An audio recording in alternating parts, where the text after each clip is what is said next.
Hello and welcome to the dungeons. Dayman here with my final promotion. That's right, we are doing the final prestige for the last mythical weapon I need to restore my humanity.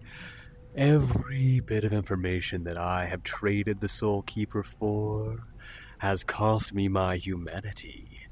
And with every bit of information I share, a piece of me returns.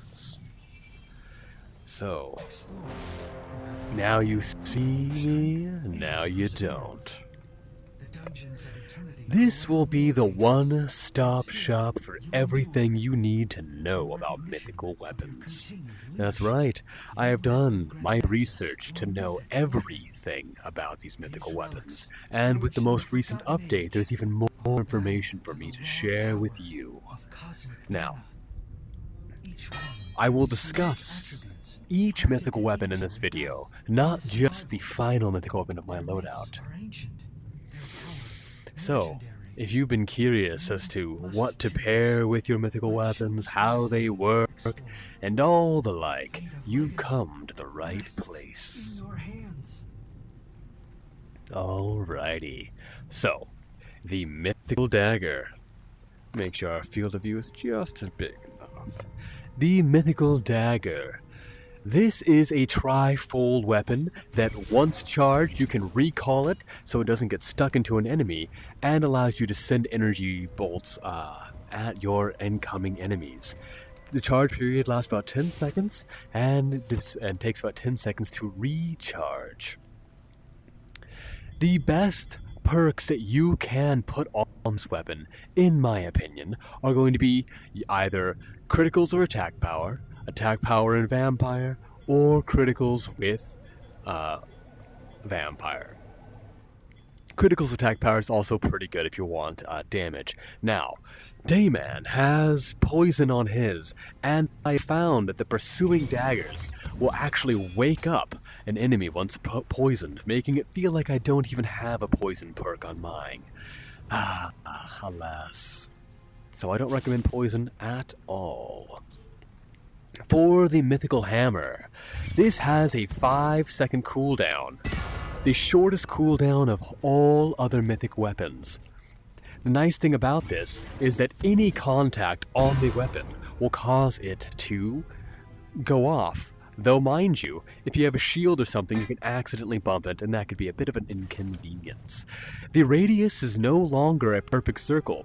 It is more of a cone, so think about it at your feet dropping like an egg, creating a cone in front of you and a smaller radius at your rear. Though it can still protect you at the back, it is a very small radius surrounding you. As for what perks to best pair with it, now, I recommend slowing and area damage. But keep this in mind, slowing is a priority perk, meaning that as long as an enemy is not slowed, and if slowing does trigger, then area damage will not trigger. However, once the target is slowed, area damage has a much higher rate of being triggered. But if you want high damage, I'm talking the most damage on this weapon, you're going to want criticals with area damage. Area damage grants a ×2 damage, where criticals, I believe, is a ×3. So very useful. I have area and slowing on mine. Now, the thing about throw distance, even though it doesn't make a lot of sense to have a weapon that can throw too far, it increases the rate by which it flies, making it a decent perk, but not one that I would truly recommend. Oh, the shield. Ay. If you've been following this channel for a while, you know Shield Chan and I, if you can see, Shield Chan and I have been through a lot together. And though she's grown on me, her perks have not. The only perks you should ever put on this shield are knockback distance and absorb. Despite it dealing damage, and it will show you dealing damage in this little window, it can only destroy common enemies and critter types. With a full charge and multiple throws, you might take down an elite, but that's what your weapons are for. Do not take attack powers and criticals. I proved that point. Now, the bow. This is considered to be the most powerful mythical weapon. And if you notice, even if you miss or it hits the floor, it will have an instantaneous explosion. However, if it gets struck into an enemy, it will have a delayed fuse. The explosion radius actually now counts towards your kill feed and is a very potent weapon during its charge period. Now, here I would recommend slowing, as you will get no other elements on your mythical weapon, so slowing is very good on a bow. And I would also recommend either attack power or criticals. Now, criticals is a chance and will all be competing with your slowing. However, shot distance does have a bit of sway over me at this moment, because shot distance will increase the rate of speed by which the arrow travels, making it so it has less drop off and it'll hit the target sooner, so it's actually rather cool. However, if I'm being honest, it has middling damage, so attack power, bringing up its middling damage to decent damage, and pairing it with slowing so it doesn't compete with criticals is nice. However, I do like that the arrows will glow, letting you know when you have a critical hit, which is very useful. So for this one, it is some bit of preference, but I think that slowing is almost always a nice perk. The crossbow. If I'm being honest, the crossbow is probably the most underperforming mythical weapon of all. Though it gets, I don't know, what is it? It gets a 5 shot off of an 8 shot. So, I mean, it has like a 13 shot reload. But you see these large bolts, and you kind of notice they have a large beaming bolt that flies off of them. Those can get clipped onto allies or hard structures, making it somewhat more difficult to actually hit your targets when charged. Not only that, while it's being recharged, and if you pull the drawstring while it's being charged, it'll interrupt the charge. And it can be somewhat difficult to remember to charge it when you're in the flow of battle. Not only that, the crossbow takes the most advantage out of having elements. So if you have an ice 8-shot crossbow, you might feel that this is an underwhelming choice for you. However, this is the only mythic weapon that grants you 3 perks. That's right, this is already a reload and you get to pick 2 perks. So that's very cool. And with these, you have slowing, criticals, and attack power. The damage on the crossbow is very minimal, so I would almost always recommend one of the 2 damage boosting perks. I have slowing and attack power on mine, and I find that that does quite well, as the critical chance does not compete with the slowing chance. Though, that's up to your playstyle. I love criticals, so I would recommend criticals and slowing, but attack power to make up for its minimal damage, as I think it caps around like 50 something. I think mine's 51. Maybe it goes up to 54. I think it goes 54. So slowing is an amazing perk for the crossbow, being that it's the only pseudo element available to it. The longsword, the long boy. Now this has the most options on it, and yet it has the least options on it. Though you can be paired with many things, I will always recommend stab damage, because it does not matter if you're thrusting, swinging, or throwing. That 50% damage increase is always on, just like attack power, where attack power is only going to grant you 35% more damage, where this is going to grant you 50% more damage. So, if you want the most powerful weapon in the game, then I recommend one of 2 options: stab and criticals, or stab and attack power. For more consistency, you can go for attack power stab, but for more power, stab and criticals. Knockback distance is a fun choice, but not one that's really good for dealing a lot of damage. Vampire is another great choice if you are a longsword main and you're going to use this as your primary attacking weapon and you want to be up close and personal. Then yes, stab power and vampire are going to be up your alley. Now, if you know how to manipulate hitboxes, you do not need to use Unblockable. Though it helps get past damage resistance of armor, it really is up to you, isn't it? Now, like I said, it has many options, but if you want high damage, you're going stab criticals or stab attack power. Now, there's an option for unblockable vampire, but unblockable is not truly unblockable, as a weapon can still interrupt your attack, so keep that in mind. The spear, oh yeah, this is my favorite weapon. Oh, we should go back here. This is a one and done attack, and it can be rather difficult to get those spires off. Now, what's nice is you're actually seeing the enemies getting drawn into aggro. You don't need to hit the floor, you can also hit a wall. Hitting against any hard target will send the spires in the direction that you're looking. That's right, the direction you're looking, not the direction you hit the weapon at. So you can be fighting in front of you, look to your side, slam it to the floor, and damage incoming enemies to your flank. So, that can be an advantage or a disadvantage if you don't know how that works, or you're not used to striking a weapon with those spires where you're looking. So keep that in mind. J-Man is a little under the weather, so forgive me. I think it's all this rain here on Eternity. Living here has really done a number on me. Ah, yes, the spear. These fire bolts now count towards your kill feed, meaning that these bolts have a lot more utility for gaining kills.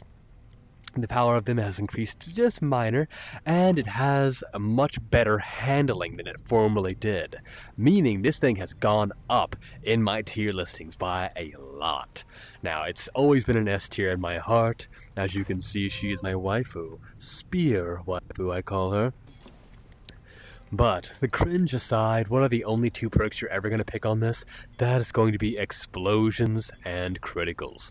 Because explosions and criticals grant you the most amount of damage on a weapon. Criticals, just like area damage, grant a ×2 damage, whether it's in melee or whether it's being thrown. So in either range, it's going to grant you a tremendous benefit. However, you might want to go with something like throw damage, as the spear is a great weapon for throwing. Its fly speed is a bit slower than other weapons, but it is still a very large radius, so it can hit many targets. Now, I don't really recommend attack power, as this spear is one of the higher damaging mythical weapons. It just sits right below the swords, but I'm always going to recommend attack power explosions. Granted, that's chance damage. If you are more of a consistent fellow and you want consistent damage, then you're going to go throw damage and attack power, but your damage output is going to be minimal and reliant on throws, where criticals and explosions will give you chance damage at all ranges. I love it. Such a beautiful weapon. Now the side sword. The side sword is somewhat dipped in my pool of tiers. I gave it, I think, a C maybe? No, I think I gave it a B. I think it deserves a C, as it's really dependent on the frame rates and the processing power that you're using. Sometimes my Steam Link has a hard time reading my swipes, and therefore I don't even get all 5 to 7 swipes off.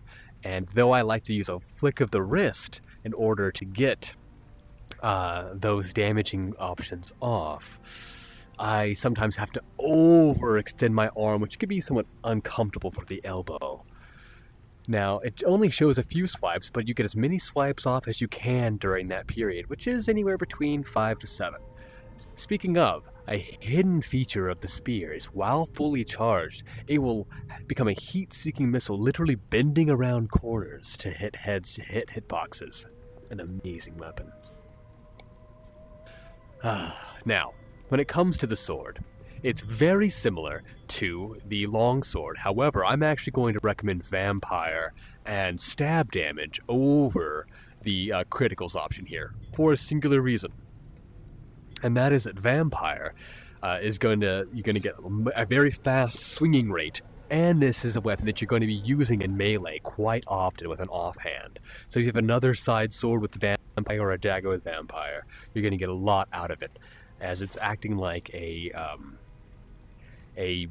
small health potion 30% of the time. So it's very good with vampire. However, some people pick up throw damage on their swords, and I like to say I don't know why, but I know why. And it's because some people don't always prefer to run a dagger or a back weapon that's good at throwing, so having more ranged options is good, though I don't actually think it's good. In which case, stab damage for the 50% damage boost, and vampire is quite amazing, as vampire grants you 25% of your overall health and as a recovery. Now, you can of course go attack power criticals, attack power stab, attack power, criticals. Those are all great damaging options, very similar to our longsword. Oh yeah, the axe. Now, I had some issues with the axe at first, simply due to its handling. Now that its handling has been improved, I actually really enjoy this weapon for single target damage. The buzzsaw effect has some hidden tech when paired with, my recommendation, explosions. If you pick up explosions on this thing, it'll ragdoll an enemy to the floor, and you can recall your weapon to your hand, and it'll pull the enemy to you, allowing you to pull it into melee for some cleanup damage. And yeah, baby, that just feels so cool. Now that's niche, and it's not an amazing weapon, but it's no longer a D tier. It's a C tier weapon in my opinion. And that being said, I'm going to recommend explosions and crits, because that's massive damage. However, this is relegated to a thrown weapon, because if you charge the weapon and you hit an enemy, unlike the hammer, it will actually dissipate your charge period, making this a very poor melee weapon, unfortunately. Therefore, throw damage might provide you some additional damage all paired with explosions. So, similar to my recommendations for the spear, explosions and crits is highest damage output possible. Explosions and attack power is going to give you more consistency, and the most consistent damage is attack power and throw damage, but it's going to limit your ability to get damage at all ranges. And with that, we've covered all of our mythic weapons. So, Dayman now gets to pick the final weapon needed to fill out my mythical weapons. And as mentioned, I will be picking slow damage, and because I run melee crits, I don't want to be rocking impale, and I only recommend using double criticals with your exos. Okay? Anytime I've made the recommendation for critical hits, it's only under the assumption that you are running the exosuit criticals or impale, respectively, for melee or ranged. But because I rely much more on the critical hits of my melee weapons, I will be going with... Ooh, shot distance does tempt me. It does tempt me. But I want to increase my damage output, as I am a damage goblin. Let us rock it.